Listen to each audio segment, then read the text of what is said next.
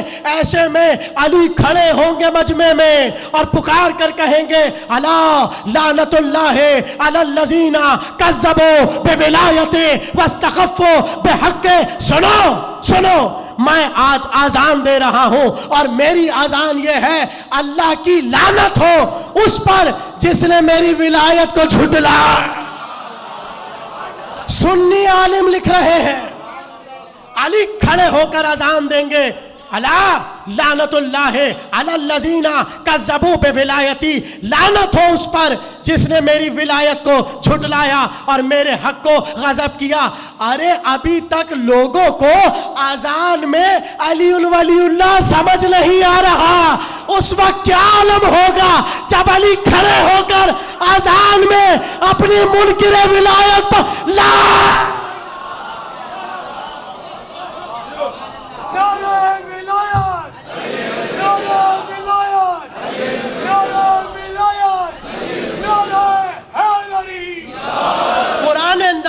قرآن صامت۔ یہی شیخ سلیمان قندوزی اہل سنت کے عالم، بات ریکارڈ ہو رہی ہے اس لیے حوالہ دے رہا ہوں۔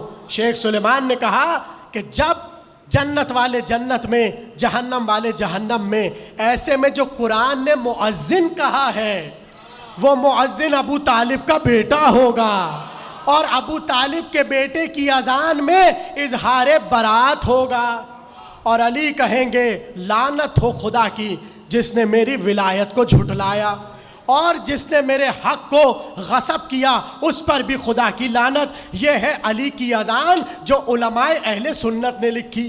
پہنچ گئے سب؟ تو اب اگر کوئی پوچھے آپ سے کہ علی کا نام قرآن میں کہاں ہے تو اب تو نہیں گھبرائیں گے آپ، فوراً سے آیتیں سنائیے گا اور کہیے گا آپ کیا سمجھ رہے ہیں علی کا بس ایک نام ہے؟ علی کا قرآن میں ایک نام آذان ہے۔ اسی موضوع کو ہم نے اس لیے رکھا تاکہ روز گفتگو ہو اور قرآن کی باریکیوں سے بتائیں کہ قرآن صامت، قرآن ناطق کا کہاں کہاں ذکر کر رہا ہے۔ یہ تھی علی کی اذان۔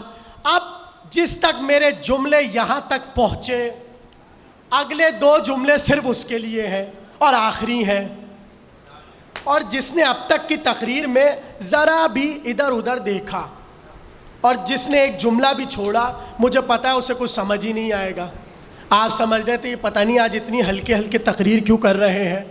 میں اس لیے کر رہا تھا تاکہ توجہ رہے، اس لیے کہ اب تک کا سب سے بڑا جملہ کہنے جا رہا ہوں جو ابھی تک نہیں کہا۔ تیار ہیں سننے کے لیے؟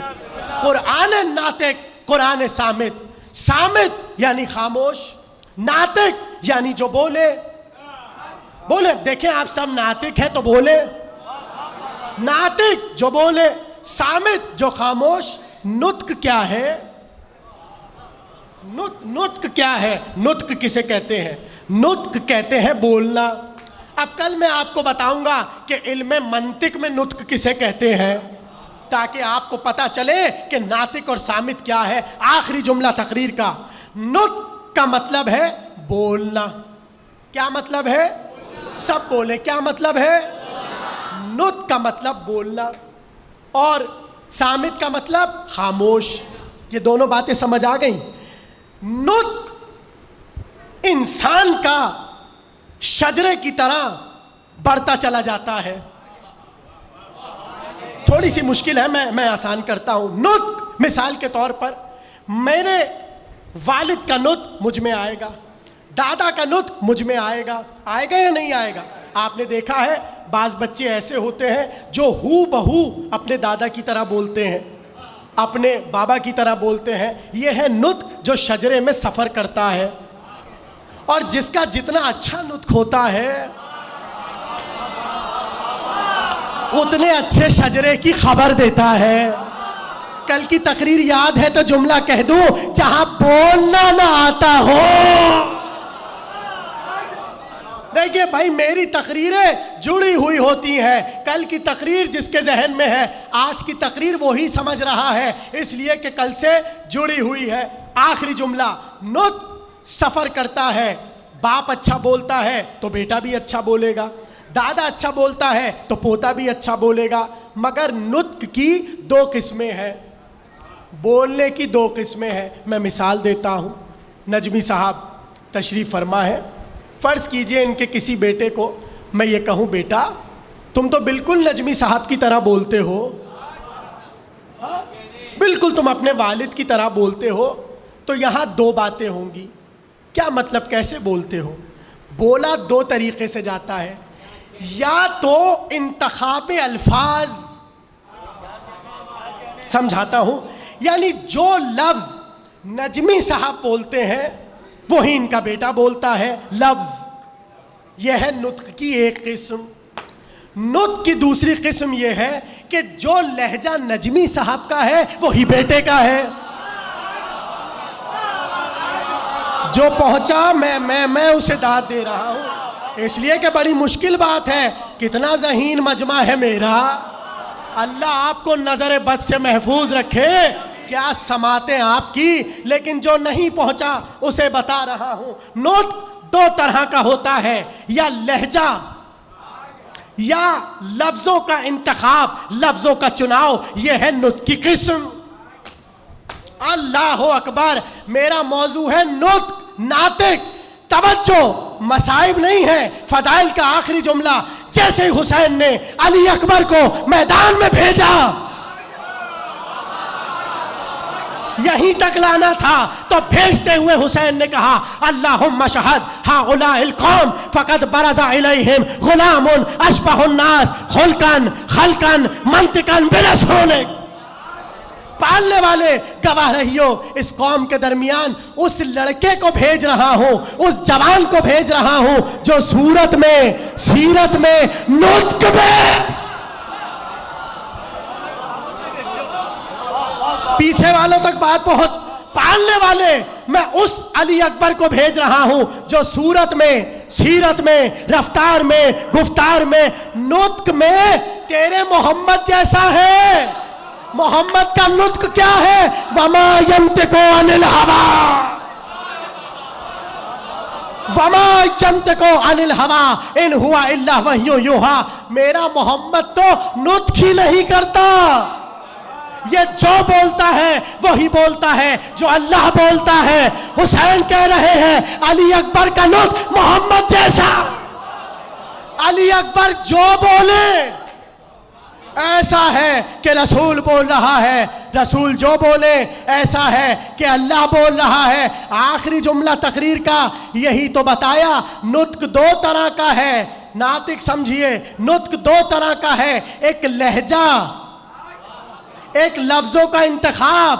تو علی اکبر جب آئے تھے لڑنے اور پڑا تھا رجس, تو ایک جملہ علی اکبر کو ایسا کہنا تھا کہ صبح قیامت تک کوئی اعتراض کرتا اور کہتا یہ علی اکبر نے کیسی زبان استعمال کی, یہ جملہ نہیں کہنا چاہیے تھا. اب جا کے سارے مقاتل پڑھیے, شیعہ سنی سب نے لکھا کہ جب علی اکبر نے تلوار نکالی اور رجس پڑا تو پکار کر کہا سنو لا تحکمو فی ابن الدعی, حرام زادہ ہم پر حکومت نہیں کر سکتے.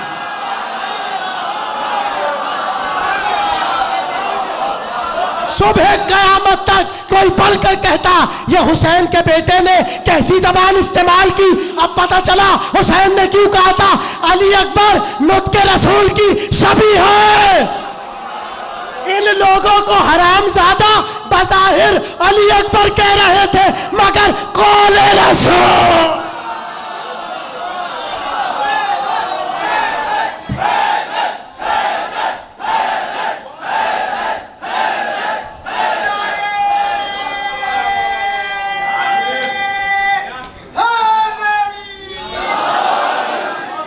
قرآن صامت, قرآن ناطق. آخری جملہ تقریر کا, علی اکبر جب میدان میں آئے اور رجس پڑا تو یہی تو کہا انا علی ابن الحسین ابن علی نحنو و بیت اللہ اولا بالنبی ضرب غلام ہاشمی علوی واللہ لا تحکم فی ابن الدعی. رجس پڑا علی اکبر نے کہ سنو بد نسب ہم پر حکومت نہیں کر سکتا. صبح قیامت تک بتا دیا، بظاہر کسی بھی ملک میں رہ رہے ہو، نسب کا طاہر ہونا ضروری ہے۔ اب پتہ چلا اللہ نے اپنے ملک کے لیے جنہیں چنا ان کا پورا شجرہ پاک چلا۔ آخری جملہ تقریر کا، نطق دو طرح کا ہے، ایک نطق یہ کہ لفظوں کا انتخاب ہو، بھائی اب ضائع نہ کیجئے گا، بڑی محبت سے سنا۔ آخری جملہ تقریر کا ایک کا تعلق ہے لفظوں کا چناؤ۔ علی اکبر نطق کے رسول رکھتے ہیں، یعنی علی اکبر جو بھی بولے وہ رسول بول رہے ہیں، اور دوسرا تعلق ہے نطق کا لہجے سے۔ کہاں سے تقریر شروع ہوئی تھی؟ نطق کا تعلق ہے لہجے سے، لہجہ پتہ چلتا ہے ترنم میں۔ اب پتہ چلا جو روز اذان دیتا تھا اسے حسین نے پیچھے کیا، عاشور کے دن علی اکبر سے آزاد۔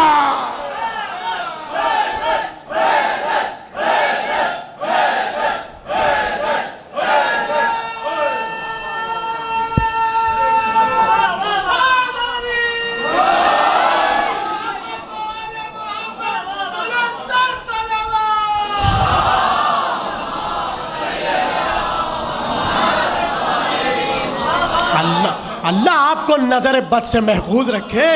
کیا محبتیں ہیں آپ کی، کیا آپ کی آنکھوں میں آنسو آ گئے؟ خدا کی قسم یہ آپ کی محبت ہے۔ علی اکبر نطق میں رسول کی شبیہ، حسین نے علی اکبر سے اذان دے کر بتا دیا کہ یہ علی کا پوتا ہے، علی کا نام اذان۔ علی اکبر دادا کی نمائندگی کرتے ہوئے کربلا کے بن میں اذان دے کر بتا رہے ہیں کہ سنو، کسی کو لہجہ دیکھنا ہو، کسی کو نبی کے لفظ دیکھنے ہو تو ہمیں دیکھو، ہم علی کے پوتے ہیں۔ فرمائش ہے آج علی اکبر کے بہن کا تھوڑے سے خط کا حال پڑھ دیا جائے۔ ہائے آپ کی بلند ہو گئی، کون بچی؟ ایک جملہ سنیے، جتنے یہاں نوجوان بیٹھے ہیں، اللہ آپ کی بہنوں کو سلامت رکھے۔ جتنی میری بہنیں پردے میں بیٹھی ہیں، اللہ سب کے بھائیوں کو سلامت رکھے۔ بہن بھائی کا رشتہ بڑا عجیب رشتہ ہوتا ہے۔ جو جوان صحرے پہن چکے وہ یہ بات جانتے ہیں کہ جب صحرا باندھا جا رہا ہوتا ہے تو سب سے زیادہ جو بڑھ بڑھ کر بلائیں لیتی ہے وہ بہن ہوتی ہے، جو اپنے بھائی کی بڑھ کر بلائیں لیتی ہے۔ عجیب رشتہ اللہ نے بہن بھائی کا بنایا ہے، مگر ہائے فاطمہ صغرا، نہ تمہارا بھیا دولہا بن سکا، نہ تم بھیا کے صحرا باندھ سکی۔ یہی تو ہوا تھا کہ جب قافلہ 28 رجب کو روانہ ہو رہا تھا تو ایک بار حسین نے دیکھا سب صغرا سے ودا لے کر چلے ہیں، عباس مل لیے، کلثوم مل لی، زینب مل لی، رباب مل چکی، سب صغرا سے مل چکے، مگر حسین نے دیکھا علی اکبر صغرا سے نہیں ملے۔ بلایا اور کہا اے علی اکبر تم بہن سے ودا کیوں نہیں لی؟ رو کر کہا بابا میری ہمت نہیں ہو رہی، بابا فاطمہ صغرا سے ودا کرنے کی میری ہمت نہیں ہو رہی۔ ایک بار شانے پہ بازو رکھا، شانے پہ ہاتھ رکھا، حسین نے کہا جاؤ علی اکبر یہ اچھی بات نہیں ہے، جانے اب صغرا کا چہرہ مقدر تمہیں دکھائے نہ دکھائے، جاؤ جا کر بہن سے لے مل لو، بہت روئیں گے آپ۔ جیسے ہی اکبر صغرا کے حجرے میں آئے، بہن سر کو نہڑائے ہوئے بیٹھی تھی، جیسے ہی اکبر کی زلفوں کی خوشبو صغرا کے مشام میں آئی، ایک بار کھڑی ہوئی، بھائی کی طرف لپکی، رو کر کہا مجھے معلوم تھا میرا بھیا مجھے چھوڑ کے نہیں۔ اللہ اکبر، گریا کرو گریا، ابھی تو مجھے 2-3 جملے خط کے پڑھنے ہیں، یہ تو میں تمہید بنا رہا ہوں آپ کے رونے کے لیے۔ ایک بار کہنے لگی مجھے معلوم تھا میرا بھیا مجھے اپنے ہمراہ لے کر جائے گا۔ علی اکبر نے سر پہ ہاتھ رکھا اور رو کر کہا بہن بہن تم بہت بیمار ہو، میں وعدہ کرتا ہوں جہاں بھی سکون اور راحت کی سانس لوں گا میں اپنی بہن کو لینے آؤں گا، میرا وعدہ ہے صغرا۔ علماء بڑے بڑے یہاں پر خاموش ہے اور گفتگو کرتے ہیں کیا راز تھا حسین صغرا کو اپنے ساتھ کیوں نہ لے کر گئے؟ اس لیے کہ فاطمہ کبریٰ بھی گئی تھی، فاطمہ وسطیٰ بھی گئی تھی، سکینہ بھی گئی تھی، رقیہ بھی گئی تھی، علی کی بیٹیاں گئی تھی۔ آخر فاطمہ صغرا کے نہ لے جانے کا راز کیا تھا؟ قلم کی نوکیں توڑ دی علماء نے ایک فقرہ لکھ کر، اس لیے کہ سر سے لے کر پیر تک فاطمہ صغرا فاطمہ زہرا کی شبیہ تھی۔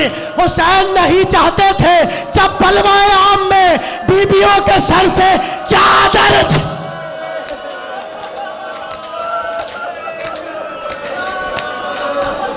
کیا شان کا گریہ کر رہے۔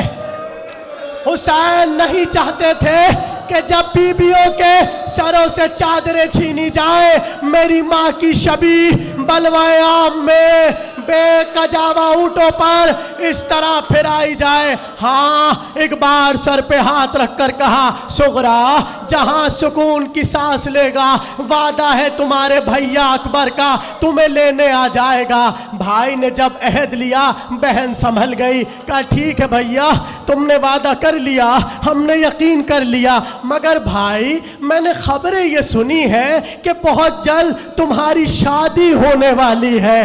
بھیا بس بہن سے وعدہ کرو جب تمہیں صحرا بندھنے لگے بہن کو بھول نہ جانا، میرے بغیر صحرا نہ باندھ لینا۔ بہت رو رہے ہیں آپ، اس سے زیادہ قیامت کا جملہ اب ہے۔ ایک بار صغرا خاموش ہو گئی، گردن کو جھکا لیا۔ علی اکبر نے بڑی محبت سے بہن کے چہرے پہ ہاتھ رکھا اور سر کو اٹھایا، کہا صغرا تم خاموش کیوں ہو گئی؟ ایک بار دیکھا آنکھوں میں آنسو ٹپک رہے ہیں، رو کے صغرا نے کہا بھیا میری نبض کو دیکھو، بھیا میری نبض بتا رہی ہے میں زیادہ عرصے زندہ نہ رہوں گی، بہت ممکن ہے میرے مرنے کے بعد تمہاری شادی ہو۔ بھیا اگر میں صحرا نہ دیکھوں وعدہ کرو میری قبر پہ اپنی دلہن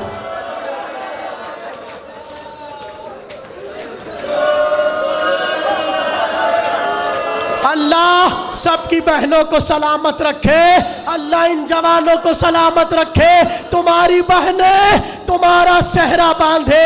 آخری جملے چلا گیا بھیا، اب صغرا کا بس ایک کام ہے، فراق پدر میں فراق برادر میں صغرا روتی جاتی ہے، خبر کوئی نہیں ہے۔ ایک دن نانی کے پاس آ کر کہا نانی اے نانی میں خط لکھنا چاہتی ہوں، نانی میں اپنے گھر والوں کی خبر لینا چاہتی ہوں نانی۔ ام سلمہ نے کاغذ اور قلم دیا، بچی نے خط لکھا۔ جب خط لکھ چکی تو اب سوچ رہی تھی خط پہنچائے گا کون، میرے بابا تک جائے گا کون؟ صغرا کی سہیلیوں نے کہا مجمع الطریق جو مدینے کے باہر 8 میل پر راستہ ہے وہاں سے قافلے مختلف جگہوں پر جاتے ہیں، صغرا تم اپنا خط لے کر چلو، جو بھی عراق جا رہا ہوگا تم اس کے حوالے خط کر دینا۔ لکھا یہ ہے روز صغرا جاتی تھی، روز صغرا جاتی تھی مگر کوئی عراق جانے والا نہ ملتا تھا۔ 8 دن تک حسین کی بچی روز جاتی تھی، جانے والا کوئی نہیں ملتا تھا۔ ایک وقت ایسا آیا اب صغرا سے چلا نہیں جا رہا۔ کیا رو رہے ہیں آپ؟ اللہ نظر بد سے محفوظ رکھے. ابھی تو بہت رونا ہے اس لیے کہ مختصر خط پڑھوں گا اور تقریر تمام کروں گا. ایک دن صغرا کو ایک قاصد ملا جس نے کہا ہم عراق جا رہے ہیں. جیسے ہی لفظ عراق سنا صغرا کی امیدیں بندھی. ایک بار اپنی کنیز کو بلا کر کہا اس برنامے کو بلاؤ, اس قاصد کو بلاؤ, اس پیغمبر کو بلاؤ. جیسے ہی وہ آیا پردے میں تھی صغرا. کہنے لگی تو عراق جا رہا ہے؟ کہا میں عراق جا رہا ہوں. کہا میں نے ایک خط لکھا ہے, بس وہ خط میرے بابا تک پہنچا دے. صغرا کے پاس ابھی دینے کے لیے کچھ نہیں ہے اس لیے کہ میرا بابا نہیں ہے, مگر وعدہ کرتی ہوں محشر میں دادی سے بڑا اجر تجھے دلاؤں گی. قاصد نے کہا اچھا میں جا تو رہا ہوں, یہ تو بتاؤ تمہارے بابا کا نام کیا ہے, میں تمہارے بابا کو پہچانوں گا کیسے؟ صغرا نے کہا حسین میرے بابا کا نام ہے, اور میرے بابا کو ایسے پہچاننا کہ جہاں میرے بابا کھڑے ہو یا بیٹھے دائیں چاند جیسا چہرہ علی اکبر ساتھ ہوگا, بائیں جانب میرا چچا عباس علمدار ہوگا. بس جیسے ہی ایسے جوان کو دیکھو اور بیچ میں بزرگ کو دیکھو سمجھنا میرا بابا حسین ہے. بہت گریہ کیا آپ نے, مجلس تو ہو گئی, بس 2 جملے سن لو. قاصد لے کر چلا مگر عجیب مقدر تھا حسین کی بیٹی کا کہ قاصد پہنچا عاشور کے دن کربلا میں. جب وہ پہنچا اب ڈھونڈنے لگا جو صغرا نے بتایا ہے ایسا تو کوئی نظر نہیں آتا. ایک ضعیف کو دیکھا جو سر کو جھکائے ہوئے, چہرے پہ لہو ہے, بالوں پہ خاک. اللہ اکبر. قاصد آیا اور آ کر کہنے لگا کیا تم یہاں پر کسی حسین کو جانتے ہو؟ جیسے ہی حسین سنا ایک بار تڑپ کر کہا میں ہی تو حسین, میں ہی تو حسین ہوں. ایک بار قاصد نے کہا ارے تم کیسے حسین ہو سکتے ہو, تمہارے دائیں جانب علی اکبر نے. آخری جملے تمہارے بائیں جانب عباس نہیں ہے. حسین نے کہا میرا عباس مارا گیا, میرا علی اکبر مارا گیا. اے آنے والے تم کون ہو؟ ایک بار رو پڑا, کہنے لگا میں آپ کی بیٹی کا قاصد ہوں, یہ آپ کی بیٹی نے خط بھیجا ہے. عزادارو جیسے ہی صغرا کا نام آیا حسین کا دل ٹوٹ گیا. آخری جملے بیٹی کا نام آیا حسین کا دل ٹوٹ گیا. کہا ٹھہر تو یہیں ٹھہر, خدا کا خط ہے میں جا کر اہل حرم کو سناؤں گا. حسین دوڑے دوڑے خیمے میں آئے, ساری بیبیوں کو اکٹھا کیا. ہر بیبی آئی, بہت روئیں گے آپ آخری جملے تقریر کے. ایک بار حسین نے اب جو خط پڑھنا شروع کیا پہلی سطر یہ تھی من العلیلۃ الضعیفہ, بابا بیمار بیٹی کی طرف سے ہے, بابا بوڑھی بیٹی کی بابا آپ نے وعدہ کیا تھا بھیا کو بھیجیں گے. بابا اب تک علی اکبر ملنے نہیں آئے, مجھے لینے نہیں آئے. بابا کیا آپ کو فاطمہ صغرا کی یاد نہیں آتی؟ بابا میں شب و روز راہ دیکھتی رہتی ہوں, اب میرا اکبر آئے گا, اب قاسم لینے آئیں گے. بابا میری پھوپھی اماں کیسی ہے؟ بابا میری بیٹی, میری بچی, میری بہن سکینہ کیسی ہے؟ بابا علی اصغر کیسا ہے؟ بابا بہت دن ہوئے میں نے علی اصغر کو پیار نہیں کیا. بابا آپ میری طرف سے علی اصغر کی گردن کا بوسہ. آخری جملہ صغرا. حسین خط پڑھتے رہے, شور گریہ تھا خیمے میں. ایک بار خط پڑھتے پڑھتے بس چھوڑ دیا میں نے. آخری جملہ آخر میں یہ لکھا تھا بابا جب خط پڑھ چکے بابا تو آپ کو قسم ہے صغرا کی اس کا جواب ضرور دیجئے گا, اور جو میں نے کیا ہے وہ ضرور کیجئے گا. آخری جملہ پڑھ چکے خط ایک بار رکھا, قاصد کا ہاتھ تھاما, کہا آجا. کہاں لے کر جا رہے ہیں؟ کہا میری بیٹی نے کہا ہے علی اصغر کا بوسہ لینا ہے. ایک بار مقتل میں آئے, علی اصغر کی لاش پر جہاں تیر لگا تھا بوسہ لیا, رو کر کہا صغرا نے پوسا. آخری جملہ ایک بار قاصد کو لے کر علی اکبر کی لاش پر آئے. کہا قاصد میری صغرا نے جواب مانگا ہے. خط کو اٹھایا, اکبر کے سینے پہ رکھا, لہو سے ملا, ہاتھ میں دے کر کہا صغرا سے کہنا اکبر کے برچھی کا پھال. صغرا تیرا بھیا مارا گیا, تیرا بابا